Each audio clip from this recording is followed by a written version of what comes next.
Estamos iniciando mais um programa Conhecendo o Ministério Público.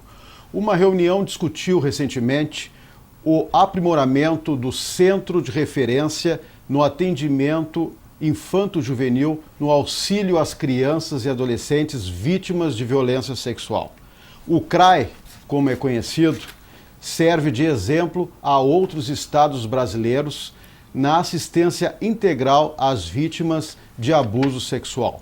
Para abordar o tema, convidamos a promotora de justiça Denise Vilela e a coordenadora do CRAI, Eliane Soares. Senhoras, quero dizer que é um prazer tê-las aqui conosco no programa. Eu vou iniciar com a coordenadora do CRAI, querendo saber exatamente qual é o serviço hoje apresentado pelo CRAI e qual a sua estrutura. Bom, o CRAI ele se organiza historicamente a partir do ano de 2001, né? Ele se organiza a partir de um serviço de saúde no Hospital Materno-Infantil Presidente Vargas, que serve então esse grupo técnico de referência para crianças e adolescentes vítimas de violência. A partir daí, inicia-se uma longa negociação entre a Prefeitura de Porto Alegre, o Governo do Estado do Rio Grande do Sul, para uma pactuação entre a Secretaria de Saúde Municipal e a Secretaria de Segurança Pública do Estado, na intenção de compor um serviço integrado para crianças e adolescentes vítimas de violência sexual, né? Então, o CRAI, ele constitui-se de uma equipe de saúde que cuida e trata integralmente da saúde física e mental de crianças e adolescentes vítimas, e de uma equipe de peritos do Departamento Médico Legal, que tem, então, a incumbência de materialização de provas do crime de abuso, e também integra o centro um posto da Polícia Civil, exatamente do Departamento da Criança e do Adolescente, vítima do DECA, né? Com um posto, um anexo desta delegacia, um posto policial dentro do CRAI para o registro das ocorrências de crime de abuso. Então, nós temos aí o atendimento integral em saúde de vítimas, uma equipe que cuida da materialização de provas desse crime e um posto da Polícia Civil que destina-se às ocorrências policiais para as denúncias e posterior investigação desses casos. E quais são hoje, doutora Eliane, as principais dificuldades encontradas pelo CRAI? Bom, a gente vem ao longo desses anos todos num crescente imenso, né? Nós começamos lá no nosso começo a gente aponta aí cerca de 300 a 400 casos e fechamos, né, os últimos anos quase em 2.000 casos anuais de crianças vítimas. Então, nós temos um processo que vem crescendo, né? A gente não pode dizer exatamente que vem crescendo porque o abuso está crescendo, mas nós acreditamos que as notificações, as denúncias, sim, que estão crescendo, né? Porque o abuso, ele existe desde o começo da humanidade, o abuso à criança e adolescente, o abuso sexual. Mas o trabalho que tem sido feito por toda a rede de saúde, a rede de proteção, né, vem incentivando as pessoas a estarem mais atentas a isso e a notificarem mais. Então, com esse número crescente, a gente vê que nós, né, enquanto um centro integrado na cidade de Porto Alegre, estamos ficando pequenos para algo de uma dimensão tão gigantesca, né? Então, a gente tem crianças que estão viajando muito para chegar ao CRAI, né, o que demonstra que, sim, os municípios precisam se organizar também para atender essa demanda, que é de sua responsabilidade também. Agora, doutora Denise, o Ministério Público Gaúcho teve um papel importante, se não fundamental, na organização dos serviços do CRAI. Sim. Vamos deixar claro o seguinte, o CRAI ele existe desde 2001. Tá? Ele surge como um acordo de vontades coletivas de várias instituições, dentre elas o Ministério Público, a Corregedoria do Poder Judiciário. Entretanto, o Ministério Público ele protagoniza essa atuação lá por 2008 aproximadamente. Quando a gente viu que assim, ó, o serviço estruturado daquela maneira, ele não estava atendendo à necessidade das crianças e adolescentes vítimas de violência sexual. Então, o que aconteceu? Porque até aquele momento não havia aquela integração efetiva do Departamento Médico Legal junto com o Serviço de Saúde. O Ministério Público entra, né, nesse cenário para tentar compor essas duas partes, a saúde e a perícia, juntos no mesmo local, para não vitimizar essa criança que antes circulava por várias instituições para ter seus direitos atendidos. Então, o Ministério Público, em 2008, protagoniza esse termo de compromisso entre o município e o Estado, né, para que todos eles converjam dentro de uma mesma instituição, que é um hospital, né, onde a criança vai ter todos os atendimentos, tanto na área de saúde, quanto na área, digamos assim, de uma coleta de provas adequadas, seguindo protocolos muito bem estudados, né, tanto na perícia física, quanto na perícia psíquica dessas crianças. Então, assim, ó, muda um panorama que traz uma prova mais robusta para dentro dos processos, sejam eles criminais ou cíveis, para elucidar aquela questão da violência. Vejam bem, o que a gente está querendo dizer é o seguinte, ó, esse serviço não foi criado para condenar alguém, esse serviço foi criado para esclarecer as situações de violência sexual contra a criança. Então, pode chegar algum momento, porque eu já ouvi isso, né, nas palestras que eu profiro, mas foi criado... Não, o serviço é para elucidar situações. E o Ministério Público, então, surge como fomentar que se crie esse tipo de centro integrado, né? Então, a criança recebe todo o atendimento em saúde, se acontecer algo emergencial, toma os antirretrovirais ali mesmo, é encaminhado para o centro obstétrico, no caso da eventualidade de se fazer o aborto legal. Então, todas essas situações ocorrem dentro da mesma instituição, que é dentro de um hospital, né? Muito embora várias instituições estejam congregadas para essa finalidade. E como estão vindo muitas vítimas do interior do estado, como a promotora vê a questão da regionalização do CRAI, que foi uma das saídas apontadas nesta reunião feita recentemente com outras instituições? Eu vejo duas situações aqui. Uma, eu acho assim, ó, em primeiro lugar, o CRAI ele tem que virar uma lei. Ele tem que ser criado por lei, para não ficar a critério do poder público continuar ou não com esse programa. Segundo, há necessidade sim de regionalização. Por quê? Porque a saúde, na verdade, vejam bem, é um serviço que agrega a saúde, né, e agrega a parte pericial. A parte pericial, ela normalmente atende a todo o estado porque é um serviço estadual, entende? Mas a saúde, ela é municipal. Aqui, neste serviço, que não é de altíssima complexidade, ela é municipal. Então, cabe aos seus municípios arcarem com essa parte de atendimento em saúde. A assistência social, eu digo a mesma coisa, né? Neste tema, é responsabilidade municipal. As crianças terem que se deslocar lá do interior do estado, e às vezes muito interior mesmo, para vir a Porto Alegre para fazer o quê? Uma avaliação em saúde, tomar antirretrovirais aqui. Por que não tem isso no seu município? Isso é atendimento em saúde e responsabilidade do município.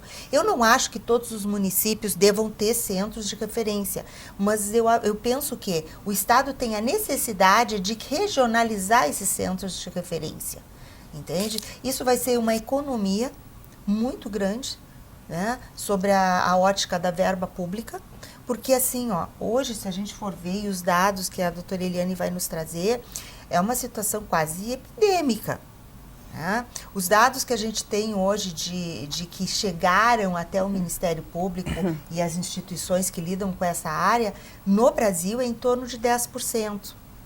10% do todo é o que chega às nossas instituições. Agora, nos Estados Unidos, fazendo uma comparativa, é em torno de 19% a 20%. Um pouco melhor, né, do que chega para eles. Então, além da divulgação, nós temos como tratar essas crianças. Agora, temos que pensar o seguinte, que se nós só atendemos 10%, os outros 90% onde estão? Sim. Nesta reunião que tratou da situação e do aprimoramento do CRAI, a promotora de justiça entregou um dossiê sobre a tramitação de expedientes que passam pelo CRAI. Dá para falar alguma coisa a respeito disso? Aquele dossiê que eu entreguei, na verdade, foi um resumo de todo o histórico do CRAI. Por quê? Porque hoje a realidade atual é que mudou o governo, mudou a administração municipal do hospital, o secretário de saúde mudou. Então são pessoas que talvez não tivessem o conhecimento profundo do que se tratava esse centro de referência e atendimento infanto-juvenil. E até para se pensar em fomentar alguma legislação, é importante que esses atores políticos tenham conhecimento do que se trata. Então, foi um resumo de, digamos assim, os termos assinados, termos que estão hoje sendo avaliados, termos de compromisso operacional, avaliados para fins de assinatura de novo termo, onde implica o que? Responsabilidade tanto do Estado quanto do município, dentro das suas áreas de atuação, né, para que esse CRAI seja aprimorado, mostrando que o volume de atendimento hoje justifica esse aprimoramento. Para ter uma ideia, só na Promotoria da Infância e Juventude de Porto Alegre, a 10ª, onde eu sou titular, que trata da proteção da criança vítima, nós temos em torno de 1.300 casos de violência sexual. Se nós considerarmos que isso é apenas 10% de todos os casos de violência sexual dentro do município de Porto Alegre, que é o que as estatísticas mais ou menos nos indicam, então vocês podem imaginar o quanto nós temos de violência sexual no município de Porto Alegre. Correto. Doutora Eliane, a senhora teria o número de atendimentos feito no ano passado pelo CRAI? E também eu gostaria de saber os tipos de perícias que são feitas lá. Sim, nós fechamos o ano de 2014 com 1.777 casos em 31 de dezembro. Né? Esse foi o número anual. Aí a gente tem praticamente 60% desse número de casos que vieram do interior do estado, cerca de 40% ainda de Porto Alegre. Né? No CRAI são realizadas 2 tipos de perícias. As perícias físicas, né, na intenção de se construir, então, uma prova de que houve um dano físico, né, nesta criança ou nesse adolescente oriundo desta violência sexual. E também temos as perícias psíquicas que, na ausência da prova física, elas auxiliam no sentido de mostrar que, se não houve o dano físico, houve com certeza um dano psíquico nesta criança ou nesse adolescente, em virtude do que ela sofreu, ou também dos sintomas que ela passa a manifestar a partir da vivência traumática, né? Então, isso para nós é realmente muito importante, porque a maioria das crianças e adolescentes que são atendidas no CRAI, elas não têm danos físicos, né? Então, esta é uma forma de violência que, na maioria das vezes, não deixa marca física, mas sim a marca psíquica através do relato do que essa criança traz, do que aconteceu com ela, do que foi feito com ela e de vários sintomas que decorrem dessas vivências, porque ela está em processo de desenvolvimento e ela é atravessada por uma violência a qual ela não tem a menor capacidade de entender o que está acontecendo com ela, e isso, sem dúvida nenhuma, deixa marcas para o resto da vida. Só para exemplificar, daria para a senhora esboçar o perfil das vítimas que passam pelo CRAI e também a média de idade delas? Olha, a maioria das vítimas do CRAI são vítimas de abuso intrafamiliar, né? Então é muito importante a gente ter claro que o CRAI, ele atende potencialmente vítimas de abuso sexual, né? As vítimas de estupro, que é uma categoria da violência sexual contra a criança, são em minoria dentro do CRAI, né? E as vítimas de abuso sexual, geralmente elas têm o seu agressor por perto. Então, geralmente são vítimas de abuso intrafamiliar, a partir que ocorre tendo como agressor geralmente pai, padrasto, tio, avô, irmão mais velho, primos também, né? Então, a maioria apresenta esse perfil, né, de vítimas de violência intrafamiliar. A partir daí, a gente pode considerar que essas crianças e adolescentes, elas têm uma dificuldade muito grande também de falar sobre o que aconteceu, porque este agressor é alguém que é do seu conhecimento, é alguém que é da sua intimidade e muitas vezes é alguém da sua confiança, né? Esse basicamente é o perfil das crianças que chegam a nós. E quanto à faixa etária, contrariando um pouco a literatura, porque a literatura normalmente nos mostra que a maioria das crianças vítimas de abuso, elas se situam entre os 8 a 12 anos de idade. Isso é o dado das estatísticas gerais, né? Mas o nosso gráfico de crianças abusadas do 0 aos 5 anos vem crescendo muito, né? E isso começa a nos mostrar uma outra realidade, que é de que hoje as pessoas, justamente por estarem mais atentas a esse fenômeno, começam a notificar mais cedo. Porque até os 5 anos é difícil uma criança falar sobre isso. Isso só vai aparecer se um adulto estiver muito atento, observar e então fazer a denúncia, né? A partir dos 8 anos, a criança já tem capacidade de fazer o relato, né? Então, basicamente assim, se em tenra idade o adulto não estiver cuidando, a criança vai precisar continuar sendo abusada até ter a capacidade de falar sobre isso, e daí o abuso vai aparecer lá pelos 8 a 12 anos, né? Se nós estivermos mais atentos a isso, a gente pode antever isso e fazer essa interdição mais cedo, né? Porque o número de crianças menores está crescendo, né? Estão chegando ao CRAI bem mais cedo, né? E abortos legais são feitos pelo CRAI? Sim, o Hospital Presidente Vargas, ele é referência para a interrupção legal da gestação, né? Então, esse procedimento também é feito no hospital, não é feito no CRAI, mas é feito dentro do centro obstétrico do Hospital Presidente Vargas, onde a vítima chega ao CRAI e onde é constatado, então, que ela está grávida, né? Ela é imediatamente encaminhada para uma equipe que existe dentro do hospital, que é uma equipe que existe para fazer a avaliação da viabilidade ou não do procedimento. Essa equipe é composta por médico, enfermeiro, assistente social, psicólogo, que então avaliam as condições da vítima. Se sim, se for possível, se houver condições para isso, ela é encaminhada para o centro obstétrico, então, para fazer a interrupção legal dentro do próprio Hospital Presidente Vargas, né? Doutora Denise, Só deixa eu complementar essa aí. O que é importante também da situação de aborto legal é que a gente também está criando um protocolo da coleta dessa placenta, justamente para reter o DNA do agressor e podermos futuramente termos como comprovar quem praticou essa violência contra essa criança. Porque até então o que acontecia? Se tu fizesse o aborto legal, todo o material que pudesse ser utilizado para o DNA era descartado e tu não terias uma prova legalmente constituída para poder fazer uso dentro de um processo, seja ele civil, seja ele crime. Então, acho que isso é muito importante, né? Essa integração dentro do hospital, com os setores do hospital em relação ao CRAI, faz com que a gente tenha hoje uma condição de coleta de provas muito mais adequada do que nós tínhamos um tempo atrás. E como o Ministério Público Gaúcho, mais precisamente a sua promotoria, vem tratando esta questão de abusos sexuais contra crianças e adolescentes? Pois é. A 10ª Promotoria, ela é muito integrada ao CRAI. Não tem como ser diferente hoje. Porque o CRAI, ele é, na verdade, um setor de produção de prova. Tá?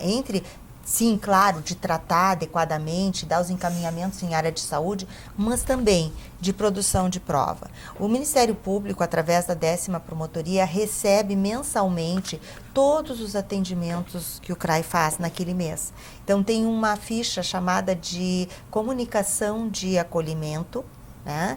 Que é aquelas crianças que chegam lá, são crianças e adolescentes que chegam lá, são acolhidos e aquela matéria é tratada no CRAI, é remetido para a 10ª Promotoria todos os atendimentos ocorridos naqueles, dentro do serviço de referência esse, né?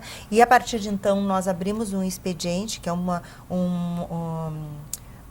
PA, né? Procedimento administrativo, onde nós avaliamos as situações de criança por criança, razão pela qual nós temos em torno de 1.300 casos hoje como uma média tramitando na 10ª promotoria. E os casos que chegam no Ministério Público são mais de vítimas do abuso intrafamiliar ou do abuso extrafamiliar? A maior parte que nós temos hoje, consideravelmente, é sim do abuso intrafamiliar. Tá? Antigamente era uma matéria que quase não era tocada, mas diante da mídia e de diversos profissionais começarem a falar a respeito desse assunto, hoje nós temos bastante casos de intrafamiliar. Né? Mas isso não significa que a gente não tenha o extrafamiliar. A gente tem, mas o trato até dos dois tipos de situação é um trato bastante diferente. A maior parte dos casos extrafamiliares que nós temos hoje na promotoria de Porto Alegre estão relacionados à exploração sexual de crianças e adolescentes. Eu gostaria de deixar uma questão para as duas, né? Se alguém sabe, né, que uma criança está sendo abusada ou tem suspeita, como essa pessoa deve agir? Bom, em primeiro lugar, todo cidadão ele é obrigado a realizar a notificação segundo preconiza o Estatuto. Né? Está aqui a doutora Denise, que me respalda muito melhor nessa questão do Estatuto da Criança e do Adolescente. Né? Então, isso é para além de um profissional da saúde, da educação, é o teu vizinho, é alguém da tua família, todo e qualquer cidadão tem a obrigação de fazer a notificação ao Conselho Tutelar, no caso de uma violação de direitos hedionda como essa, né? O acesso ao CRAI, especificamente, ele é um acesso livre para todo e qualquer cidadão.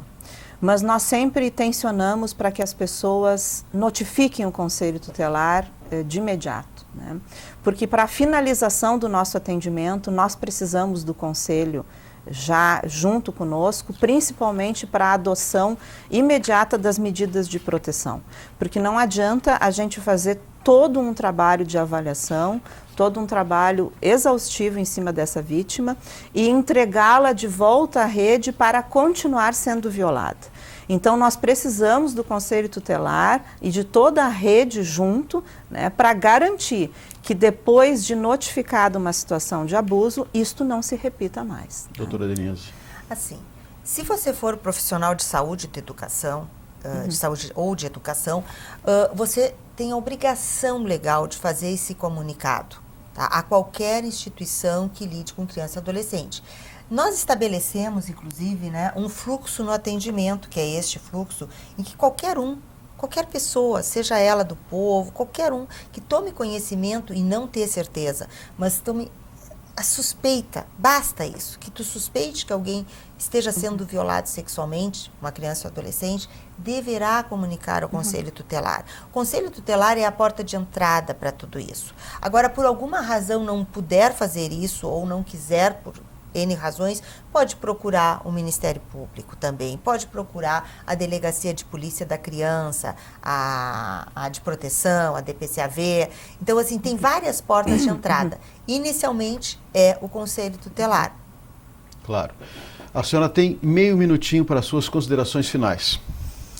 Então, eu acho importante que as pessoas tenham bastante claro que a gente está diante de um fenômeno que, como foi colocado aqui, é um fenômeno hediondo que está tendo proporções cada vez maiores, né? Isso não é algo que pode estar acontecendo na casa do outro, né? Pode estar acontecendo na sua casa, pode estar acontecendo bem perto de você. E só existe uma forma de salvar uma criança vítima de uma violência sexual, é um adulto tomando uma atitude. Então, a idade média já passou, né? Nós estamos já num nível bastante avançado e deveríamos estar mais ainda. Só resta à criança o cuidado do adulto, né? Quem protege uma criança vítima de violência, na maioria das vezes, vítima de violência sexual é alguém de fora do ambiente familiar. É um professor, é um técnico da saúde, é um médico, é um conselheiro tutelar, é um servidor de qualquer outro órgão. Geralmente essas pessoas que cuidam são as pessoas que podem estar fazendo essa proteção, porque às vezes dentro de casa a criança não está tendo isso. Então tome uma atitude, fique atento, não tenha medo e salve uma criança fazendo a sua parte. Ok, meio minutinho, doutora Denise.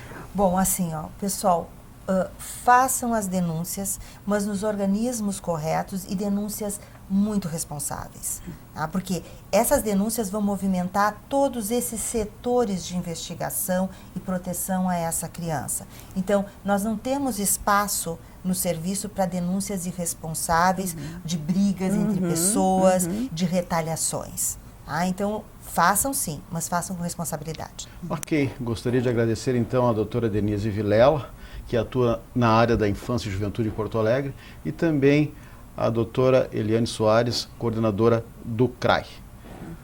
Se você tem críticas, sugestões, mande um e-mail. Mande um e-mail para o endereço eletrônico que está na tela. Lembramos também que o programa Conhecendo o Ministério Público poderá ser visto também na página do YouTube. Na próxima semana, voltaremos com mais um assunto de interesse da sociedade no programa Conhecendo o Ministério Público. Até lá!